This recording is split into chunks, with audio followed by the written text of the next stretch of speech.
September 25th, 2025. The USS Gravely's Combat Center comes alive. A radar operator freezes. A new contact appears on the Spy 1D radar. Initially, a green echo at speed tells a different story. A Venezuelan Diati-class patrol boat heads west towards the destroyer. The call goes out: new surface contact, bearing 2110, range 29 miles. Closing on the bridge, coordinates 30 miles off Venezuela's coast. Outside territorial waters, inside international law, but in a danger zone. 3 weeks prior, US forces struck Venezuelan smuggling vessels. Images spread fast, flaming wreckage, burning holes in the open seas.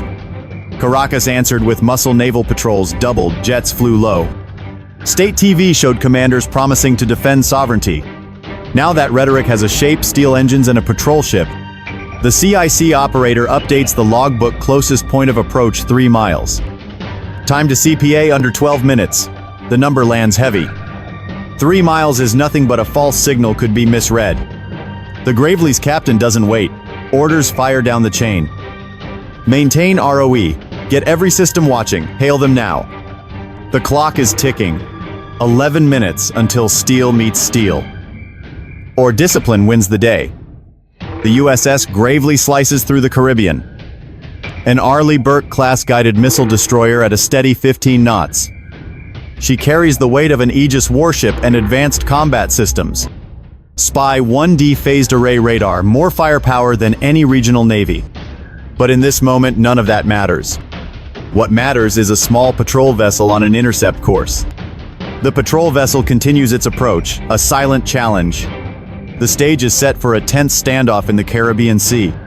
The Gravely's captain acts swiftly, issuing orders down the chain. Maintain ROE. Get every system watching. Hail them now. The clock is ticking. 11 minutes until potential conflict. The USS Gravely, an Arleigh Burke-class destroyer, cuts through the Caribbean. More firepower than any regional navy can match, but none of that matters now. CIC tags the radar blip as tracks Sierra 214, a Venezuelan offshore patrol vessel. One of the Navy's largest surface combatants at 2,300 tons, it's no toy. The contact's automatic identification system, AIS, is silent. Not unusual for military craft, but with its aggressive angle, it's a bad sign. The Gravely's operations officer checks the CPA calculations again. The track is closing fast. Current projection, 3.1 nautical miles. Time to CPA, 10 minutes. On the bridge, the officer of the deck radios down CIC confirm international water status. CIC replies, "Yes, sir, 30 nautical miles from the baseline. We are well outside territorial waters." That matters. Under UCLOS, territorial seas extend 12 nautical miles. Beyond that lies the exclusive economic zone where navigation is guaranteed. The Gravely is not intruding, it's operating legally. But legality doesn't stop collisions. The captain orders the first hail on Channel 16, the international bridge-to-bridge frequency. Unidentified Venezuelan naval vessel. This is a United States warship. Operating in international waters, you are closing distance at high speed. Alter course immediately. CIC waits for a reply. Second hail, this time in Spanish. Still nothing. The silence is worse than hostility. At least hostility you can measure. Silence leaves everyone guessing, and in naval encounters, guessing gets dangerous. The Venezuelan contact isn't drifting, it's accelerating. Sierra 214 increasing speed. The Venezuelan vessel is rapidly approaching. Course correction is ordered immediately. CIC awaits a response. A second hail, this time in Spanish, yields nothing. Silence is often more unsettling than outright hostility. At least hostility can be gauged. Silence breeds uncertainty, a dangerous element in naval confrontations. The Venezuelan contact isn't drifting, it's accelerating towards the US destroyer. CIC reiterates the call. Sierra 214 speed increases from 12 to 22 knots. Sierra 214 is now moving at 22 knots. Bearing remains unchanged. The intent seems deliberate. This deliberate acceleration changes everything. Merchant ships don't surge like this. This is a clear push. The captain heads to the bridge wing for a visual assessment. Binoculars raised, the captain scans the horizon, searching for the contact. Nothing is yet visible, but radar paints a clear picture. The contact is closing rapidly. CIC updates closest point of approach is now 2.6 nautical miles with 7 minutes to CPA. The destroyer's crew runs through standard operating procedure, preparing for potential engagement. Rules of engagement aren't classified, they are common sense built into naval doctrine. Each step is measured, deliberate, and meticulously recorded. No improvisations allowed. Electronic warfare operators activate the SLQ-32 logging all emissions from the contact. Any fire control radar ping from the Venezuelan ship will trigger alarms instantly. For now, it's only low-power surface search watching, but not yet threatening. Deck lookouts report faint exhaust haze on the horizon, a sign of the patrol ship pushing hard. The patrol ship pushes its diesels, hard funnel smoke rising against darkening clouds. Below deck, word spreads quickly. Sailors tune into the general announcing system. Silence on the radio, a ship accelerating. This isn't innocent passage, it's pressure. The context makes it worse. 2 weeks prior, Venezuelan jets buzzed a US destroyer. Electro-optical pods recorded the incident, a deliberate show of force. Now it's happening at sea level. The MH-60R Seahawk's rotors begin turning. The message is clear: Venezuela wants to close distance. The US is answering not with weapons but with eyes in the sky. 7 minutes to CPA. Sailors are visible on the Venezuelan deck, system is active. The MH-60R Seahawk's rotors begin to turn on the stern. Venezuela closes the distance. The US answers with eyes. 7 minutes to CPA, the window is closing fast. A thump echoes as the MH-60R Seahawk spins up.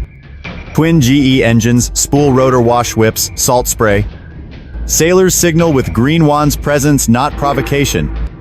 The Seahawk lifts banking wide to avoid the patrol ship. Pilots maintain a visible, non-threatening orbit. Sensor operator powers up the MX-20 FLIR turret. Infrared imaging blooms across the screens in CIC.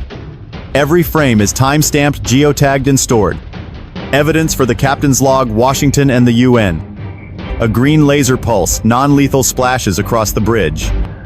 An unmistakable warning: we see you, we're watching.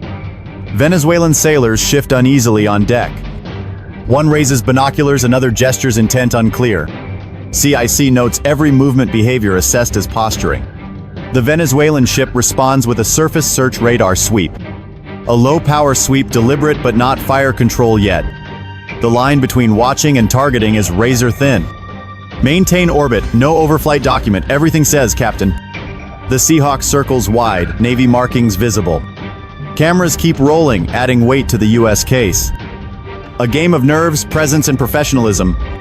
The Venezuelan ship's radar paints both the US destroyer and Seahawk. A low-power radar sweep indicates deliberate intent, not fire control. From the Gravely's bridge, the captain issues calm, clear orders. Maintain orbit, no overflight, document everything. The US warn showed presence and maintained professionalism. It's a game of nerves as Venezuela pushes close. The US answers with visibility, surveillance, and pressure. No shots fired, no collisions, just unmistakable pressure. The standoff reaches its peak, a tense moment at sea. At 4:16 p.m., the Venezuelan patrol ship finally blinks. Its wake shortens bow, lifting less as the engine throttles back. Speed falls a shallow turn to starboard, pulls it off the Gravely's bow. Not a retreat, but no longer a direct intercept either. CIC confirms CPA increasing now 4.2 nautical miles. The radio crackles a message in Spanish, then English. U.S. warship, this is Venezuelan vessel on sovereign patrol duty. The U.S. captain replies firm and measured, no time wasted. Venezuelan vessel, this is the United States warship Gravely. We are conducting lawful operations in international waters. Your unsafe maneuvers have been recorded. Silence again, then nothing more. No threats, no claims. Just the churn of diesels and the widening gap between hulls. The Seahawk documents the course change and relaxed deck cruise. At 4:20 p.m., the CPA extends to 5 nautical miles. The Venezuelan vessel holds a parallel course. The destroyer captain orders the Seahawk to return. Rotor blades whine as the helo arcs back. Recovery crews move into position on deck. No weapons fired, just tense moves at sea. Presence and discipline did all the talking. Incidents like this don't happen in a vacuum. The Venezuelan approach was not random. The USS Gravely's calm response was no accident. Both moves fit a bigger game in the Caribbean. 3 weeks earlier, U.S. Southern Command confirmed strikes. Strikes targeted Venezuelan-linked smuggling boats. Boats carried synthetic opioids and cocaine. Vessels ignored warnings before destruction. A rare public acknowledgement of lethal interdiction.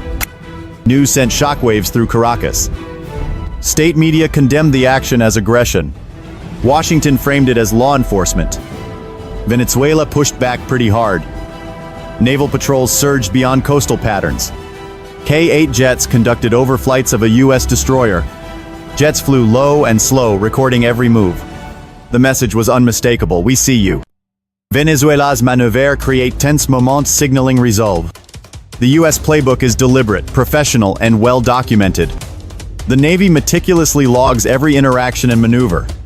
Footage and transmissions provide potential diplomatic proof. This approach demonstrates restraint without showing weakness. Escalation is always a risk in these tense encounters. Discipline is the U.S. Navy's most valuable asset. The stakes are high in the Southern Caribbean. It's a hub for narcotics, contested fishing, and sovereignty battles. Every intercept feeds into a cycle of deterrence and defiance. This time it ended with a course correction and radio exchange. Next time the risk may be higher. Should the U.S. respond more aggressively? Or is calm restraint the smarter weapon? Drop your thoughts in the comments. Like, subscribe, and hit the bell for more real-world naval encounters.